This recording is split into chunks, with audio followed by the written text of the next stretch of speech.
बोला बोला. अन्नदान श्रेष्ठदान मी मानतो आणि परंपरेने चालत आलेला आहे. परंतु आपले काही महात्मे असे म्हणतात की 500 लोकांना जर अन्नदान केलं तर तुम्ही आमदार व्हाल, 1000 लोकांना अन्नदान केलं तर तुम्ही मुख्यमंत्री व्हाल. म्हणजे जो भेटल याचा तो अर्थ झाला ना. तो अन्नदान कुठे करावं, कसं करावं, म्हणजे आम्हाला मुख्यमंत्री आमदार होता येईल. हा एक माझा आपल्याच महात्म्याने सांगितलं मला की 500 वेळा जर तुम्ही अन्नदान कराल तर तुम्ही नक्की आमदार व्हाल. तर याचं मला उत्तर पाहिजे. अन्नदान ते उत्तम असं देवाने सांगितलेलं आहे.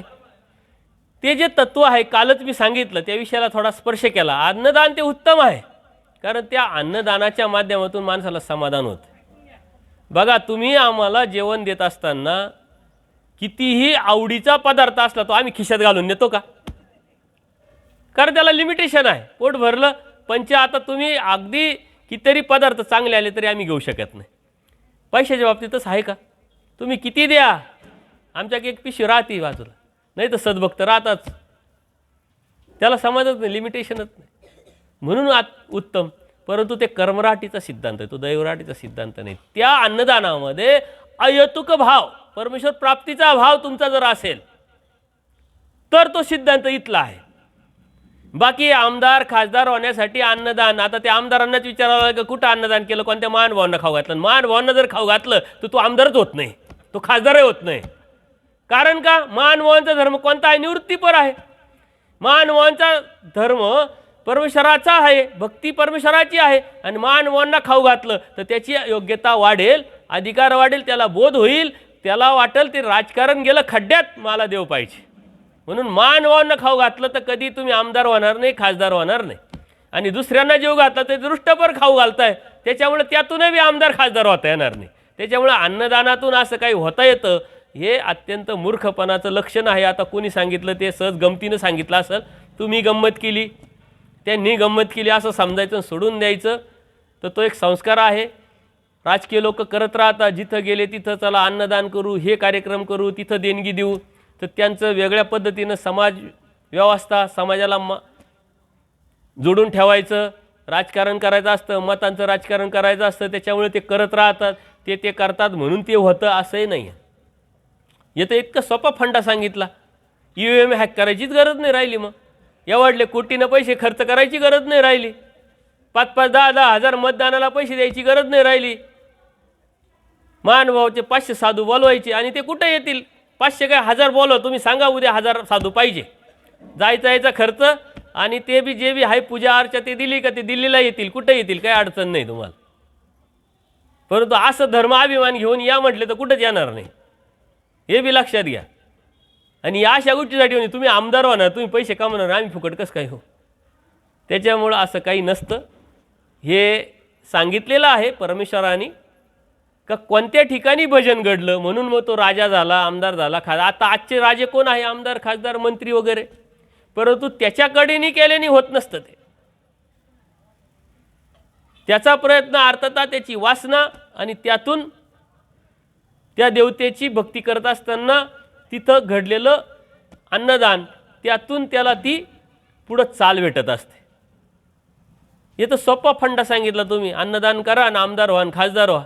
त्या आमदार खासदाराला माहीतच नसेल वाटतं. आता निवडणूक होऊन गेली, त्या निवडणुकीमध्ये कितीतरी उमेदवार उभे राहिले असतील. म्हणजे एका वार्डमध्ये एकच निवडून येणार आहे, पण तिथं 15-15, 20-20 जण उभे राहिले असतील. मग ते एकानेच अन्नदान केलं आणि बाकीच्यांनी काहीच केलं नाही का? असं नाही. तो राजयोग आहे, त्याचा प्रयत्न आहे, काम पण आहे, त्या पद्धतीनं त्याची वासना आहे, महत्त्वाकांक्षा आहे. प्रत्येक कोणत्याही ठिकाणी तुम्ही जेव्हा जाल तेव्हा वेळ द्याल तर तिथं सक्सेस होणारच आहे. 15-15, 20 वर्ष ती बी एक साधना. ते 20-20 वर्ष काहींचं आयुष्य जातं तरी काहीच पद भेटत नाही, आणि काहींना थोड्या वेळातच पद भेटतं. त्याच्यामुळं ह्या ज्या काही गोष्टी असतात ते काय, आचार्यांनी देवाला एकदा विचारलं की हे राजे मंडळी जे झालेले आहे ते कोणत्या कशाने झाले? देवाने सांगितलं पूर्वकर्मानी. मग पूर्वकर्मानी म्हणजे काय? तर मग त्यांचं काय काय झालं, कोणत्या कोणत्या ठिकाणी काय काय क्रिया घडली, कर्म घडलं, त्याच्यानुसार त्यांना ते भेटलं. या अनुषंगाने त्यांनी तुम्हाला सांगितलं असेल. परंतु हा दैवराटीचा सिद्धांत नाही, तो कर्मराटीचा. त्याच्यामुळे आमदार खासदार व्हायच्या भानगडीत येऊ नये. एकदा पडू नका. आपला देव भेटला तो देव मिळवायच्या भानगडीत पडा. तुम्ही जी सेवा करताय त्यावरती कंटिन्यू ठेवा. तुम्ही जर आमदार खासदार व्हायला लागले तर मग अध्यक्षांत एकट्यावर भार येईल आणि मग ते म्हणशील आता होते जोडीला कशा तरी, पण ते नाही आता काय करायचं आम्ही, असं काही नसतं. तर ह्या ज्या गोष्टी त्या कर्मराटीच्या बरेचसे तुम्हाला सांगू का, देवाच्या ह्या तत्त्वज्ञानामध्ये महादायसांनी बरेचसे प्रश्न विचारून ते कर्मराटीचे देवाने सिद्धांत सांगितलेले आहेत. आणि बरेचसे कर्मराटीचे सिद्धांत आपल्याला श्रीमुखीचा असल्यामुळं आपल्याला ते वाटतं आपण दैवराटीचे घेऊ म्हणून स्वीकारले आणि तिथंच गल्लत झाली. तुम्हाला त्याचं वर्गीकरण करावं लागेल का हे कुठं ते कुठं ते कुठं ते कोणाला आणि कशासाठी. प्रकरण अर्थ तो प्रकरणवश जाणावे, प्रकरणवश. आणि अशा बऱ्याच गोष्टी तुम्हाला सांगता येतील. त्याच्यामुळं बोधाच्या अगोदरच्या लीळा, बोधाच्या नंतरची क्रिया, साऱ्या गोष्टी आहे. त्याच्यामुळं असं काही नसतं. अन्नदान उत्तम आहे, परंतु अहेतुक असेल तर ज्ञानप्रेम योग्यता वाढते आणि ती आपण करू शकत नाही.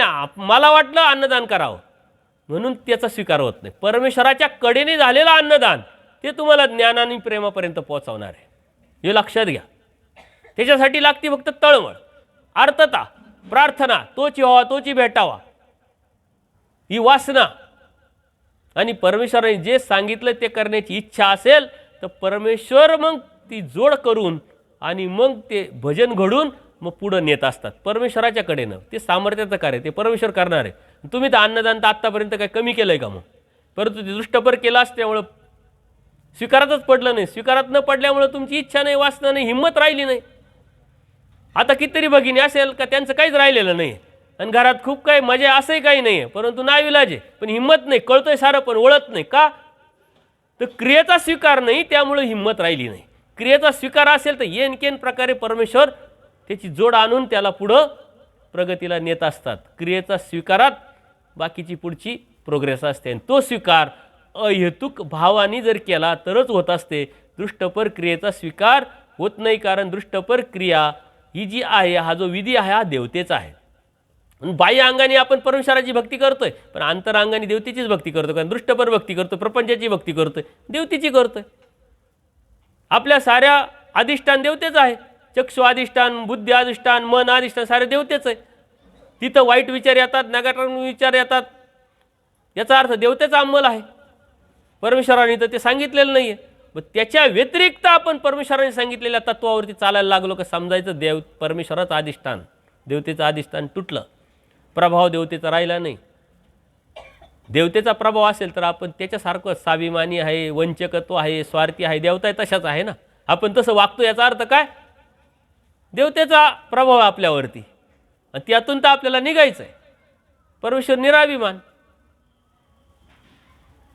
परमेश्वर वंचकत्व आहे का? परमेश्वर स्वार्थी आहे का? परमेश्वराची भक्ती करताना मग परमेश्वराचा प्रभाव आपल्यावर असला पाहिजे. मग आपणही तसं व्हायला पाहिजे. पण आपण तसं न होता देवता जसा आहे तसा वागतो, तसं राहतो, याचा अर्थ प्रभाव कोणाचा आहे? याचा अर्थ भक्ती कोणाची? देवतेची. म्हणून सांगितलं ना परमेश्वराने, एकनिष्ठ भक्ती एवढी सोपी नाही. येतं शरण आली आहे काही मरण असे बात खतम. एकनिष्ठ, ती निष्ठता निर्माण करणं ती आचारातून, कृतीतून, आपल्या बदलातून, त्याला एकनिष्ठता म्हणते. तेवढं जर केलं तरी देव भेटेल. खूप काही करण्याची आवश्यकता नाही. सर्वज्ञ श्री चक्रधर स्वामी की जय.